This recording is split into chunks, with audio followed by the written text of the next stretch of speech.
할렐루야.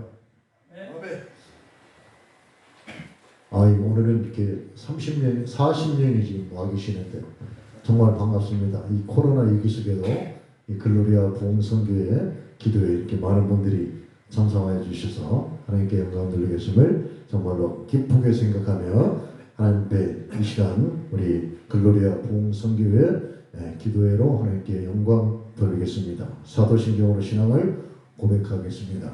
전능하사 전제를 만드신 하나님 아버지를 내가 믿사오며 그 외아들 우리 주 예수 그리스도를 믿사오니 이는 성령으로 잉태하사 통령의 마련하시고 본디오 빌라도에게 권을 받으사 십자가에 못 박혀 죽으시고 장사한 뒤 사흘 만에 죽은 자 가운데서 다시 살아나시며 하늘에로서 전능하신 하나님이 편에 앉아 계시다가 저리로서 산자와 죽은 자를 심판하러 오시리라. 성령을 믿사오며 거룩한 공예와 성도가 서로 교통하는 것과 죄를 사하여 주시는 것과 몸이 다시 사는 것과 영원히 사는 것을 믿사옵나이다. 아멘.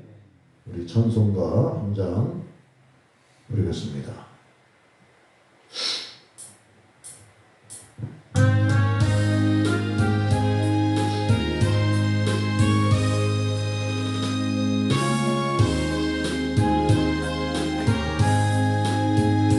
주 예수 내 맘에 들어와 계시는 하나요 새 사람 되고 내가 늘 바라던 참빛을 찾으며 주 예수 내 맘에 오신 주 예수 내 맘에 오신 아멘. 주 예수 내 맘에 오신 늘 내 맘에 기쁨이 넘치는 주 예수 내 맘에 오신 아멘. 주 예수 내 맘에 들어와 계시는 연결된 그 사람들고 머리털보다도 더 많던 내게가 눈보다 거리였던데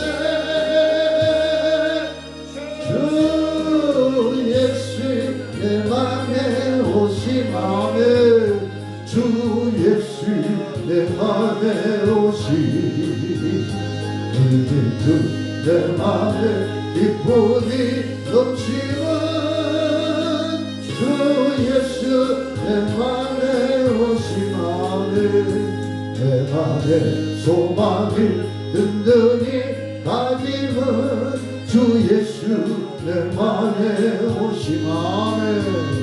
무심의 구름이 사라져 버림도 주 예수 내 맘에 오신 주 예수 내 맘에 오신 아멘. 할렐루야. 주 예수 내 맘에 오신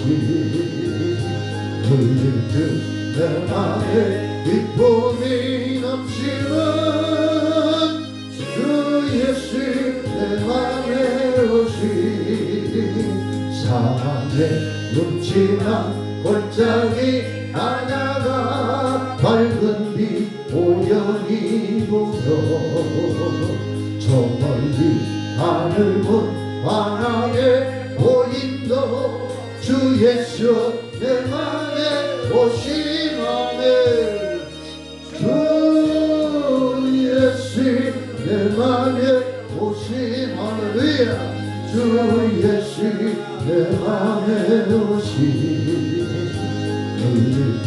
내 맘에 기쁨이 넘치는 주 예수 내 맘에 오신 내가 저 전성에 올라가 살기는 주 예수 내 맘에 오신 아멘.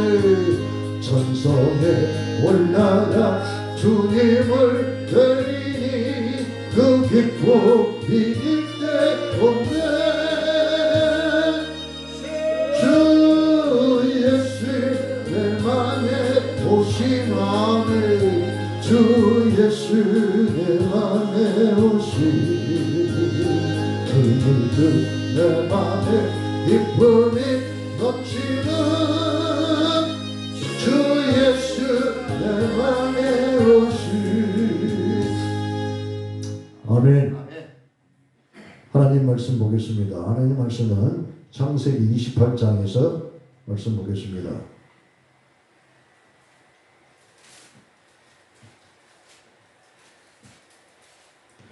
창세기 28장 10절로 14절 말씀. 창세기 28장 10절로 14절 찾으셨으면 아멘. 같이 한 목소리로 다시 같이 합독하겠습니다. 시작. 야곱이 브엘사바에서 떠나 하란으로 향하여 가더니 한 곳에 이르러는 해가 진지라 거기서 유숙하려고 그곳에 한 돌을 가져다가 베개로 삼고 거기 누워 자더니 꿈에 본즉 사납다리가 땅에 서 있는데 그 꼭대기가 하늘에 닿았고 또 본즉 하나님의 사자들이 그 위에서 오르락 내리락 하고 또 본즉 여호와께서 그 위에 서서 이르시되 나는 여호와니 너희 조부 아브라함의 하나님이요 이삭의 하나님이라.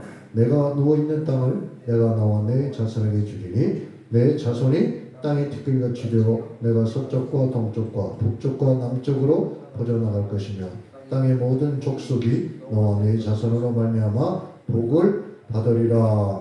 할렐루야. 아멘. 오늘 하나님께 한 말씀은 하나님과 만남의 축복. 할렐루야. 하나님의 만남의 축복이라는 말씀을 가지고 우리 글로리아 부흥성교회 총괄 본부장이시며 소망드림교회 심호하고 계시는 우리 박준 목사님 나오셔서 귀한 말씀 증거해 주시겠습니다. 나오실 때 할렐루야로 화답하면 은혜가 될 줄 믿습니다. 할렐루야! 할렐루야! 할렐루야! 할렐루야! 할렐루야! 아멘! 할렐루야! 기도하겠습니다. 거룩하시고 존귀하신 하나님 은혜 감사합니다.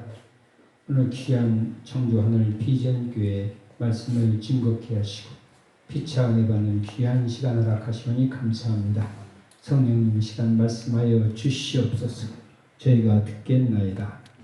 모든 예배의 순서와 시간에 영광받아 주시옵소서. 우리 주 예수 그리스도 이름으로 기도 올려옵나이다. 아멘. 할렐루야. 추석 좋은 시간들 보내셨습니까? 아멘.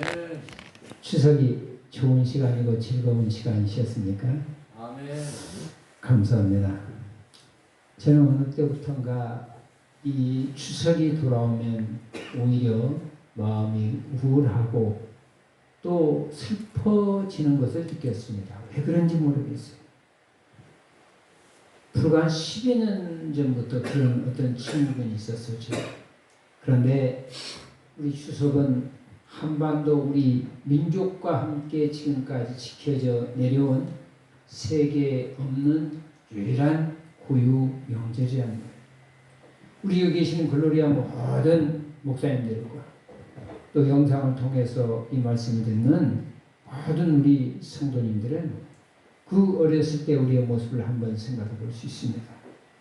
우리 어렸을 때는 달력에다가 그 동그라미를 쳐가면서 추석이 며칠 남았는가 20일 전부터 보통 카운트다운에 들어갔습니다. 왜 그렇게 추석을 기다렸어요? 제 경우는요, 없던 용돈을 받아서 그걸 가지고 내가 원하는 장난감을 살 수 있었기에 용돈 받기 위해서 그렇게 기다렸어요. 뿐만 아닙니다. 옛날에 저희 때 얼마나 먹을 것이 귀했습니까? 심지어 어렵게 살았던 집은요, 설날과 추석 때만 소고기나 돼지고기나 닭고기를 먹고 지나가는 그런 가정들도 있었다는 거예요. 지금 생각하면 참 웃지 못할 일이지만 그때는 저희 대한민국이 피차 그렇게 살았습니다.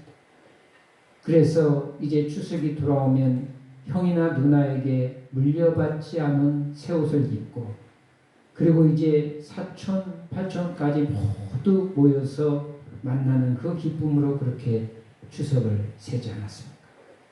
저 어렸을 때 봄이 되면은 저희의 모든 형들이나 누나들은 시골에서 먹고 살 길이 없었어요. 그래서 전부 진보딸을 싸서 서울에 갔습니다. 특히 전라도 사람들이 서울에 가서 할 수 있는 일이 무엇이겠습니까?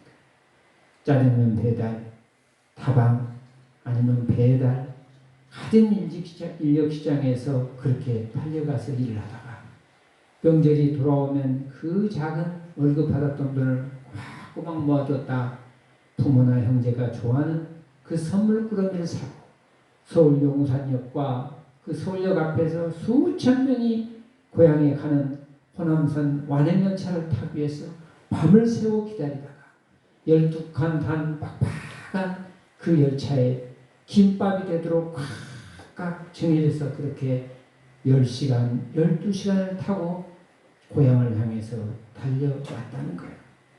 그래도 기뻤던 것이 그때 그 시절의 추억이었습니다. 그런데 요즘 명절은 어떻습니까? 모이기를 좋아하나요? 요즘은 그렇지 않습니다. 왜요? 세대가 지나면서 이제 핵 가족화가 됐고 또 신세대들의 개인적인 어떤 전통의 가치관과 문화나 생활 환경이 모두 달라져 버렸기 때문입니다. 추석에요 가족과 친척이 모이기를 오히려 싫어한다고 해요. 왜 그렇게 남도 아닌데 혈연관계와 지연관계에 있는 친척끼리의 모이기를 싫어하는가 분석을 해봤더니 그 두 가지 원인이 있습니다. 첫째는요, 이 모든 형제간의 이 부의 불평등 때문에 일어나는 거예요. 모두가 골고루 살아야 되는데 잘 됐던 형도 있고 못된 동생도 있습니다. 형제의 지간이라도 부의 불평등이 이루어졌기 때문에 또는 고향에 타고 내리는 자가용차가 무엇이라고 차의 등급의 차이가 나는 것 열등감 때문에 모이기를 싫어한다는 거예요. 두 번째는요, 우리 한반도 역사와 함께 오랜 고부간의 갈등 또는 형제, 자매의 그 어떤 이해관계에 따른 빗나간 어떤 인간관계가 형성이 돼서 그래서 형제들이 남보다 못하다. 내가 다시는 명절에 이곳에 모이고 싶지 않다. 만나고 싶지 않다. 그렇게 마음을 먹는 거라는 거예요. 그럼에도 불구하고 어쩔 수 없이 우리는 마음의 오징어 가면과 같은 가면을 쓰고 다시 만날 수밖에 없는 홍역을 치러가면서 우리는 이 시대를 살아가고 있다는 거예요. 여러분, 요즘 특별히 이 친척 젊은이들에게는 우리는 말을 조심해야 돼요. 말. 어떤 말을 조심해야 됩니까? 특히 젊은이들에게 외모 문제. 야, 너는 왜 그렇게 살이 쪘느냐? 야, 너는 왜 이렇게 말랐어? 얼굴이 왜 이렇게 늙어 보이느냐? 시험 문제는 어떻게 됐냐? 직장은 잘 다니냐? 결혼은 언제 할래? 여러분, 우리가 굳이 그것을 구체적으로 그들에게 지적하지 않아도 그들은 날마다 스트레스 속에 살아가고 있어요. 그럼에도 불구하고 명절 좋은 날 굳이 악의적인 생각을 가지고 있지는 않지만 그 상처를 우리가 끄집어 낸다는 거예요. 그래서 그들은 이루 말할 수 없는 감정과 분노를 느낀다는 거예요. 그래서 우리가 인간관계를 완전히 망치고 만다는 거예요. 저도요 가끔 노예를 가면 학교 교사 출신의 그 한 목사님이 계세요. 누구라고 이야기하지 않겠습니다. 저를 보면 꼭 저를 긁어요. 목사님, 왜 그렇게 얼굴이 야웠어? 할 말도 많은데. 여러분, 제발 그러지 말기 바랍니다. 상대의 좋은 면, 아름다운 것, 좋은 것만 해도 할 얘기가 많은데 왜 그렇지 않아도 상처로 얼룩진 그 상처를 굳이 들면서 요즘 왜 이렇게 야웠어? 왜 그렇게 얼굴이 시커매졌어? 이런 것은 친구 간에나 할 수 있는 얘기입니다. 그래서 성경에서는요, 아비들아 자녀들을 노엽게 하지 말라고 그랬습니다. 여러분, 이 말이라는 것은 정말 조심해야 되는 거예요. 어쩌다 우리가 1년에 한 번 병문안 갑니다. 중환자실이나 요양병원에 가서 그 누워있는 환자에게요, 입서비스를 할지라도 오래 사세요 라는 말은요, 좋은 덕담처럼 들리지만 사실은 그렇지 않은 거예요. 경우에 따라서는 아름답고 좋게 들리는 말이 아니에요. 지금도 고통받고 죽지 못해서 날마다 살아가고 있는데 이 고통 속에서 내가 더 오래 살라고 간병을 하고 있는 며느리나 딸들은 이야기입니다. 속물은 소리 마세요. 우리 어머니 때문에 살림이 망가지고 지금 집안이 엉망진창인데 오래 살라고요? 여러분 참 우리의 이 말 속에는 듣기는 속히 하고 말하기는 더디하라는 지혜를 갖는 이번 명절이 되시기를 바랍니다. 여러분 추석하면 우리는 복 많이 받으세요. 이런 인사를 저도 많이 했고 많이 받았습니다. 우리 한국에서는 특별히 5가지 오복을 굉장히 중요하게 여겼습니다. 뭡니까? 건강의 복, 건강의 복, 물질의 복입니다. 또한 유호도 우리가 태어나면 잘 죽을 수 있는 죽을 복, 장수의 복, 이런 5가지의 복을 우리가 잘 타고나야 행복한 자라가. 그러나 여러분 저희가 인생을 살아보니까 복 중에 복은요 오복이 아니에요. 복 중에 가장 큰 복은 만남의 복이에요. 우리가 인생 살아가면서 가장 큰 축복은 바로 하나님과의 만남의 복이 가장 큰 축복인 줄 믿으시기 바랍니다. 여러분 우리가 오복을 받았을지라도 인간관계 속에서 만남의 축복이 없다면 불행한 거예요. 한 가정에서 남편은 아내를, 아내는 남편을, 부모는 자식을, 자식은 부모를, 선생은 학생을, 학생은 선생을 잘 만나야 되고 심지어 아파트에 사는 사람은 내 위층 사람과 내 이웃 사람을 잘 만나야 돼요. 어렵게 취직한 직장에서는 직장 상사를 잘 만나야 돼요.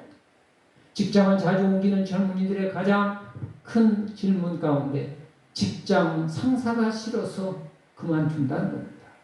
1위, 3위 업종이라서 그만두는 것이 아니라 직장 상사를 잘못 만났기에 잘못된 만남 때문에 직장을 그만둔다는 통계가 있다는 것. 여러분 우리가 인생 살아가면서 좋은 만남이 있습니다. 목회자들은 어떻습니까? 목회자들은요 좋은 성도들을 만나야 교회가 부흥될 수 있어요. 특별히 우리 목사님들은 좋은 사모님을 만나야 목회가 행복하고 롱런할 수 있다는 거예요. 사람은 이처럼 누구를 만나서 인생을 살아가냐에 따라서 그 인생의 방향이 완전히 달라진 거예요. 오늘 창세기 본문 28장 가운데서 이 말씀을 수도 없는 목사님들이 설교의 주제로 삼았고 또 여러분들이 수도 없이 들었던 말씀입니다. 저는 오늘 성경 본문 창세기 바로 28장 10절로 14절의 말씀을 이제 기도 가운데 준비하면서 특별히 하나님과의 만남으로 인생의 대박, 인생의 역전에 성공한 축복의 주인공을 다시 한번 소개하려고 합니다. 우리가 잘 알다시피 영어 발음으로는 제이콥, 히브리어 발음은 야곱, 그 다음에 헬라어로는 이스라엘이라는 바로 야곱에 대해서 우리는 잘 알고 있습니다. 야곱은요 이삭과 리브가라는 저런 부모에게서 탯줄이라는 끊을 수 없는 혈연 가운데 만남의 축복이 이어졌다는 거예요. 야곱은 우리가 알다시피 쌍둥이로서 그의 형 에서와 야곱은 불과 몇 분 차이로 이 땅에 태어났습니다. 그런데 그들은 평생을 형제가 아니라 원수로 살았다는 거예요. 여러분 서울 용산 전쟁 기념관에 가면 그 중앙에 형제탑이라는 11m 되는 청동으로 된 그 청동상이 있습니다. 그 상을 자세히 보면 여러분도 한 번쯤 봤을 거예요. 그 국군과 어떤 초라한 인민군 두 사람이 서로 부둥고 포옹을 하는 그 장면이 있습니다. 이것이 형제상입니다. 이것은요 한국전쟁이 터지자 한국군의 장교로 입대했던 형과 그리고 인민군으로 갔던 형제 박규철과 박용철 그 형제의 실화를 그린 작품이라는 거예요. 그 형제가 서로 국군과 인민군이 되어서 강원도 원주 바로 치악산 전투에서 그들이 극적으로 만나게 돼서 서로 포옹하고 상봉했다는 실화를 주제로 한반도의 이 분단의 아픔을 비극으로 표현한 작품입니다. 남과 북 서로 다른 이념과 사상, 생각 때문에 형은 국군이 되었고 동생은 북한 인민군이 되어 서로 싸웠다는 거예요. 여러분, 그러나 두 형제가 서로가 서로를 알아 그들은 총칼을 거두고 서로 보응하며 용서했다는 겁니다. 여러분, 우리는 이 장면을 보면서 피는 물보다 진하다 이렇게 한마디로 표현합니다. 그러나 우리의 모든 생사화복을 주관하는 이 지구상에서 예수님의 보혈의 피는 우리의 모든 잘못과 우리의 모든 허물을 용서해 주시고 청하게 하시고 도말하여 주신다는 사실을 믿으시기 바랍니다. 본론입니다. 창세기를 읽으면서 오늘 야곱과 에서의 형제간을 자칫하면 원수지간으로 단정 지을 수 있지만 반드시 그렇지는 않다는 사실입니다. 야곱이 형의 장자권을 훔친 영원한 원수였다면 그가 20년 후에 삼촌 라반의 집에서 야복강을 건너 자신의 집으로 돌아올 때 그 형 에서에게 죽임을 당했을 거랍니다. 그런데 야곱의 그 태도에 하나님의 섭리가 계셨어요. 20년간 복수의 칼을 갈았던 그 에서의 굳은 마음이 녹아지고 바로 형제가 서로 용서하고 보응했다는 사실이 성경에 기록되어 있습니다. 여러분, 그렇다면 야곱의 형 에서는 바로 동생 야곱에게 어떤 존재입니까? 에서는요, 그 동생에게 있어 두 가지의 양면성을 가지고 있어요. 첫 번째는요, 바로 에서 형 때문에 야곱이 외가 삼촌 라반과의 만남의 동기를 부여해 주었다는 거예요. 두 번째는요, 삼촌과의 만남은 삼촌의 딸 라헬과 라헬을 만남으로써 그야말로 영국의 대유명한 대문호 셰익스피어가 쓴 러브 스토리, 바로 로미오와 줄리엣보다 더 진한 감동의 이야기가 바로 사랑의 이야기로 기록되고 있습니다. 세 번째는 야곱과 라헬과 레아가 만남으로써 또한 그의 두 여종 만남으로 인해서 이스라엘의 12지파가 탄송되는 축복을 받았다는 거예요. 이것이 다 만남을 통해서 이루어졌다는 거예요. 과연 야곱이 형과 장자권, 축도권이라는 문제가 없었더라면 야곱이 삼촌 집에 도망가야 할 이유도 없었고 20년간 그곳에서 혹독한 세월 가운데 양치기 머슴살이로 살아야 할 이유가 전혀 없었다는 거예요. 도대체 이 야곱에게 있어서 현실적으로 장자 축도권이 무엇이길래 야곱은 형과 아버지 이삭을 속이는 인생의 엄청난 도박을 했을까요? 그냥 야곱이 차남으로서 적당히 안주하면서 아버지의 집에서 살았으면 안 됐을까요? 여러분, 나뿐만 아니라 우리 자신이요, 왜 목사로, 내가 왜 집사로, 권사로, 장로로, 성도로 살고 있었습니까? 우리가 특히 우리 목사님들은 그냥 안주하면서 교회에서 적당히 실주하고 적당히 예배드리면서 세상 즐기면서 교회 인심 써가면서 그렇게 살 수 있는데 왜 목사로 이 험하고 힘든 길을 하나님의 부르심에 순응하여 왔을까? 그것은 피할 수 없는 하나님의 부르심이라는 것. 오늘 야곱이 이처럼 형과 아버지를 속이는 엄청난 인생의 도박의 결과는 그는 20년이라는 기나긴 세월을 혹독한 노동의 대가를 치르는 고난의 세월을 살았다는 것. 여러분, 우리가 10년이면 강산이 변한다고 합니다. 20년 세월이면요, 엄청난 긴 세월이에요. 여러분, 우리가 지금 가지고 있는 나의 20년 전 한번 삶을 되돌아보세요. 그게 짧은 주마등처럼 지나가는 것 같지만 20년 전이었다면 내가 지금 이렇게 살지 않았을 걸. 내가 20년 전에 다시 목회를 했더라면 이렇게 하지 않았을 걸. 굉장히 긴 세월이에요. 근데 야곱은 20년 세월을 사랑하는 라헬을 위해서 그리고 레아를 위해서 자신의 돌아갈 고향집의 불을 축적하기 위해서 20년 세월을 한결같이 일을 했다는 거예요. 오늘 창세기 본문 28장 1절에서 22절까지는 크게 세 단락으로 나눌 수 있습니다. 지금까지 야곱은 하나님을 만나지 못했어요. 그런 야곱이 바로 형을 떠나 이제 하란으로 가다가 그 길가에서 유숙을 하다 밤에 잠을 자는데 사닥다리가 바로 하늘과 이어지면서 하나님의 사자들이 오르락내리가며 하나님이 서 계시는 것을 그가 보게 됩니다. 그때 하나님이 야곱을 처음으로 만나주십니다. 나는 여호와니 너의 조부 아브라함의 하나님이요 이삭의 하나님이라. 내가 누워있는 땅을 내가 너와 내 자손에게 주리니. 야곱은요 기대하지도 않았던 길에서 우연히 필연히 하나님을 만나게 됩니다. 두 번째는요 그는 하나님으로부터 엄청난 언약의 말씀을 받게 됩니다. 어떤 언약의 말씀을 받게 됩니다. 내 자손이 땅에 티끌같이 되어 내가 서쪽과 동쪽과 북쪽과 남쪽으로 퍼져나갈 것이며 땅의 모든 족속이 너와 내 족속으로 말미암아 복을 받으리라. 여러분 야곱을 통해서 아직 결혼도 해보지 않는 야곱을 통해서 동서남북으로 야곱 때문에 야곱의 자손 때문에 복을 받게 된다는 것. 그뿐만이 아닙니다. 하나님이 내가 너와 함께 있어 내가 어디로 가든지 너를 지키며 너를 이끌어 이 땅으로 돌아오게 할지라. 내가 내게 허락한 것을 다 이루기까지 내가 너를 떠나지 아니하리라 하시니라. 하나님이여 야곱에게 전폭적인 보증수표를 주셨습니다.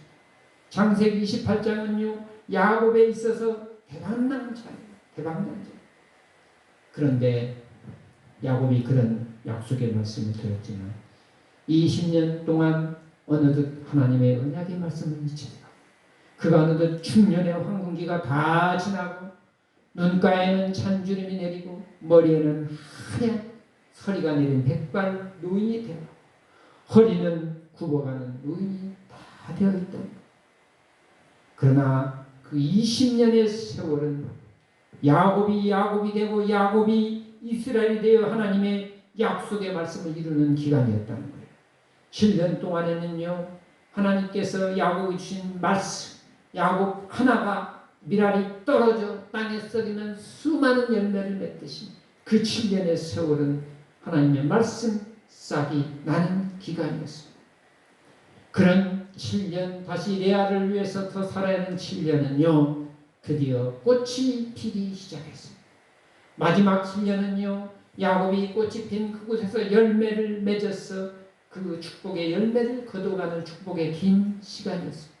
그러므로 사랑하는 여러분 바로 고난은 예비된 축복이다. 고난은 예비된 축복이다. 사랑하는 우리 글로리아 귀한 목사님들, 사랑하는 하늘 비전교회 성도 여러분, 오늘 영상을 통해서 말씀을 듣는 자 여러분, 잠언 16장 9절에 사람이 마음으로 자기 길을 계획했을지라도 그 걸음을 인도하시는 분은 여호와시라. 야곱이 형을 피해 도망했던 그 자기 길을 계획했을지라도 그 걸음을 인도하시는 분은 하나님이셨다라는 것입니다. 오늘 이 시간 이 창세기의 본문 말씀을 바로 나의 삶 속에 적용해 보시기 바랍니다. 나는 지금까지 무엇을 위해서 어떻게 살아왔는가? 내가 지금까지 살아온 것은 생로병사 기름하고 모든 것을 총망라하고 내 자신 지금 내가 어디에 위치했든지 내가 무엇을 이루었든지 못 이루었든 내 처지와 상황이 어떠하든지 내가 오늘 여기에 있는 것은 바로